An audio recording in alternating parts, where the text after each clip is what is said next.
All right. Hello. Hello. My name is Cindy. Thank you for coming to my channel. And today I'm here with Casey. Oh, I see your website, teachingwithcasey.com. Excellent. So I have a website and it's called cindybennettconnection.com.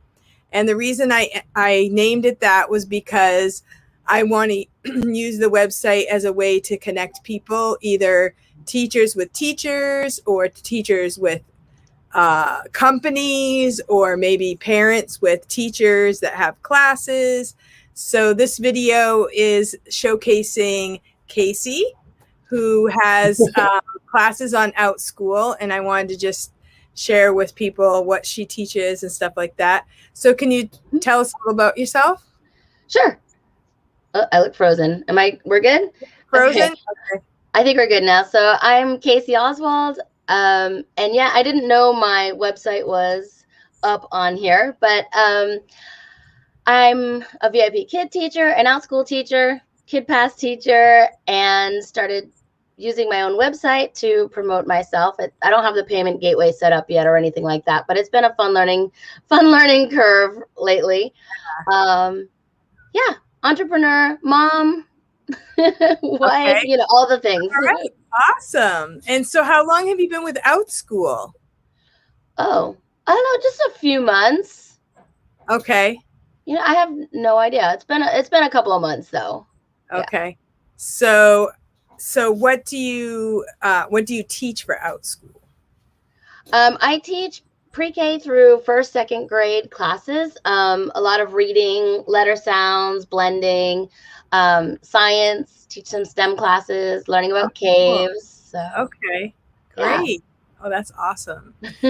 So I have a bunch of questions here, but we can go ahead and I can share my screen and I can show the people your classes. Oh, thank you. Website. So here we go. I've got to find it. Okay. So what is your most recent class? I've been doing story time classes. So I have story time, Pout Pout Fish classes, and story time Rainbow Rangers. And that's the number 2 Pout Pout Fish. So I have permission from the publisher to do Pout Pout Fish. So I've been using that quite a bit. So here's your Pout Pout Fish. Yeah, that's my flex class. Okay. So if you find the person's picture, you can click on that and then you can get to their profile, which that is the main thing, just telling about the teacher. And here we have some reviews and upcoming classes. So there's the Pout Pout Fish. So what's the publisher for Pout Pout Fish? Having me give my secrets away. You don't share that information. I know. I'll share it with you guys. It's Macmillan. That's no problem. You'll be sharing it with the world because this is going to go viral. So yeah, there you go. So they can Macmillan Publishing, and they've been great to work with. Yeah, I have tried so many publishers, Cindy, and only 3 have communicated back that it's fine for me to use their materials. But so far I have permissions for Pout Pout Fish and some handwriting without tears stuff. And then I'm in contact with some fun like preschool books, but I haven't gotten permission from them yet. Okay. So, but I like the handwriting without tears. That looks really good because a lot of younger kids get frustrated with handwriting. Yeah, it's a little tricky to do online because you have to show, your grip, and then you can't really see their grip unless they're actively showing you. That's true. But it's been working. If the parents are involved, it's a lot easier. Yeah, that's true. So fun with letters, number boot camp, handwriting without tears. Awesome. Yeah. So I saw one of your questions about parent requests, and the numbers and letter boot camps were actually requests from a parent, actually a grandma, and somebody I know. So sorry if I'm calling you out. I won't say a name, but and I designed like these 20-week classes, and then they never signed up for them. So parent requests can be a little bit tricky. You can do a lot of work up front, and then they don't book.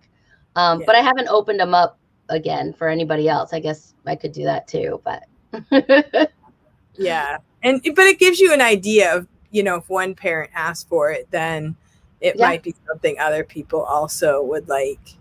So finger knitting was a request by a parent, and I Yeah. saw a lot of kids finger knitting.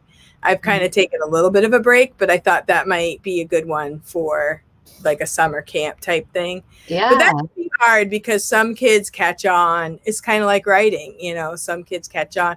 They just think, oh, I'm going to finger knit. And they don't realize how it's a lot of brain activity as well as dexterity. Yeah. So some kids are like, love it, and some people don't. Yeah. It's a great fine motor skill to practice and strengthen their hands and learn fine motors. I think kids should do a lot of those kind of things. So they should. I think it's going by the wayside because we don't actually need it like for survival right now. But there's been lots of studies about a lot of kids nowadays, they're in those packs so much, like with the mom, which is great for bonding and it has their place. But when they come to kindergarten, they don't have the strength in their cores and everything to sit up in the chairs. And so I would use balls in my classroom and they'd be like rolling off of them. And so kids definitely need these outside things to get them stronger. That's true. Yeah. Wow.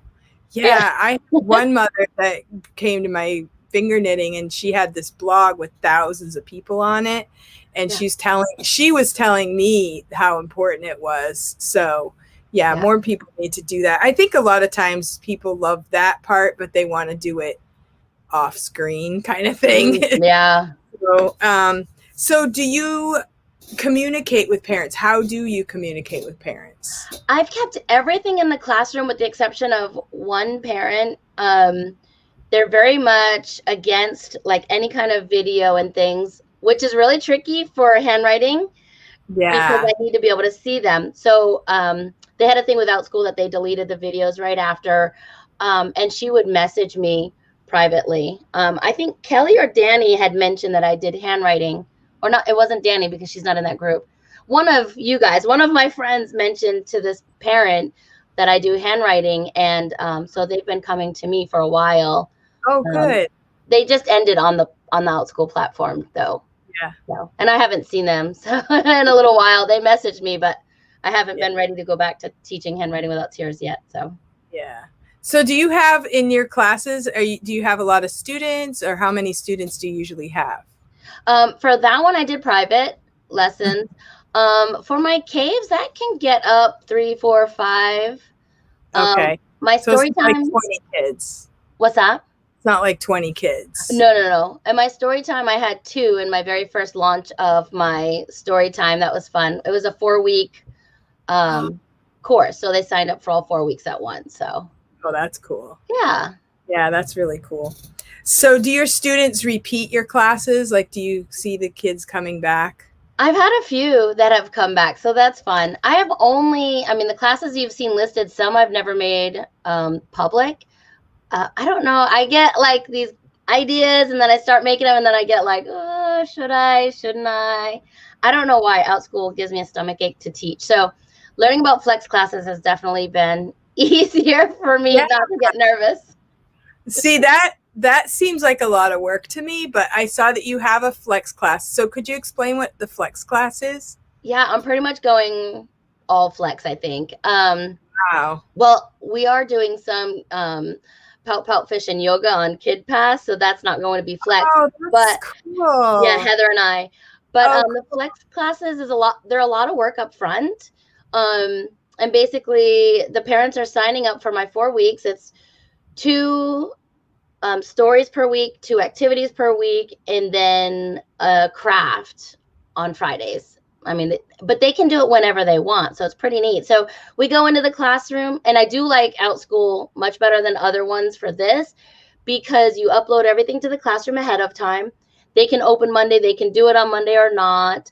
And then once they post to the classroom, I can say, oh, great job. Oh, I see your picture. Beautiful masterpiece. And that's how we're kind of interacting back and forth, right? Because we don't have this, live one-on-one or one-on however many. So we have to keep the interaction going in the back end of the classroom, I guess. So flex classes are all done pre-recorded. A lot of work up front, but it seems to be pretty cool. I'd like to try it, but that to me is intimidating, like all the different aspects of it. So, but for the parents, so they can, it's like a class where you're going to read a story, give a worksheet, how to try to sell yourself here. That's I know, I'm so bad at that. Okay, why would I want to sign my kid up for this? On Mondays and Wednesdays, I read a story, 5 to 10 minute story. And then on Tuesday or Thursday, it's an activity with the story, but learning. So for example, one story for Pout Pout Fish is great with rhymes. So on Tuesday, there's a little rhyming sheet, or, Monday with the story, I give a little lesson. Tuesday would be the activity to rhyming. Wednesday would be a story. And then Thursday would be another activity, maybe on what an author and an illustrator are, or, some kind of little lesson to go with it, or draw your favorite character when we talk about characters. And then on Friday, I try to do crafts, and I'm terrible, so it's kind of funny. I just got rid of the craft since I'm packing up, ready to move, but I show them like all the tools they need. And then like we made a paper plate fish the first week. We made Play-Doh the third week, just things like that. So every week is scripted, 5 things per week. So very good. Okay. So how many minutes would the parent commit to each day if they sign up for your Flex class? Well, the stories and lessons are about 10 to 15 minutes, and then the activities, I give them, it's very diversified. So your child might be, at this level, and then you do it with them. Your child might you might want to do all 3 worksheets or all 3 activities. So it would be less than an hour a day. Okay. So what are the ages for your Flex class? That one is kindergarten, 1st grade. That's where that's my experience, 10 years teaching kindergarten. So. Okay, great. Yeah. That sounds great.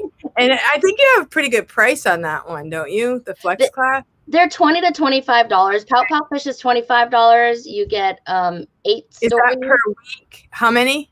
Total for the 4 weeks. For 4 weeks. Yeah. Okay. So 20. See, that's cheap. Yeah. Tell other people that. Grandkids about that one. Yeah, please do. And Rainbow Rangers are actually $20 because there's only one. There's only 4 Rainbow Ranger stories out there right now so I've read each one, and we're making the weeks on that. Very good. That sounds great. So. So that's a great thing. Yeah, Flex sounds really cool. I love the idea of it. I just have to really, delve in there. I wanted to do like my bread making on a Flex, but then I want to you have to figure out how much you're going to put into it, how many weeks, how many, Right. And I did have some of these stories pre-recorded already, but I had to go back and fix some that, I wanted to make better for, if people are paying for them. I did take them all down from YouTube. So the only ones that are up there monetized are the ones like thematic ones, like March, St. Patrick's Day, those kind of things are still up there. But that's good, because then people can go check it out. They can watch a video for free. And then if they like you, they can. That's a really great way to do it. So, so I was thinking, the other thing is you have to make it so that, like you said, it's something people are paying for. So you have to give more than just a video, because they can go to YouTube and get a video with a book online. But this is kind of organized. Plus you have the interaction with the teacher behind the scenes. What if you did like bread one week, eggs another week, and then you could do like 2 different eggs that week, and maybe a sheet on like what's the difference, and a Venn diagram or something. Like, I don't know, I'm just throwing things out there. Maybe a story, Well, I have a lot of people that are interested in even just bread. Like we've done make cinnamon rolls, babka bread, perfect, all different kinds of bread. So I would pick like the most, delightful ones. Never do scones, send them my way. I love scones. Yeah, we made scones. I have to make them for a lady that lives near me because she wants scones. But try green. Evelyn and Danny and Kelly. Oh my goodness. Miss you guys. Oh, just like Danny, I won't be at yoga. You won't be at yoga? I am headed to the garage to pack some more Oh, stuff. okay. Yeah. Yeah. So it's over 15 minutes, so I have to let you go. All right. Thank So you I guys. hope that I'm gonna check into those classes for my grandkids because I think they would Okay. like it. I have one kid he's 4. Would you take a 4-year-old on Oh a yeah, class? definitely. Okay. Esther, Rebecca's daughter was in it. She's 4. Yeah. It's like, that line, like 4 to 7-ish, Yeah. just He's a smart 4. He's yeah, almost 5. So yeah. yeah. You He could looks like definitely do it. 5. And if they couldn't do it, then I would diversify in a different way. That's one of my passions, is to make it fit for all. So really, I'm not worried about that age. Great. Okay. Well, thank you so much. And happy moving. Happy packing. Thank Happy you. sunshine in Florida. Enjoy it. Yes. Okay. Thank Bye, you. everyone.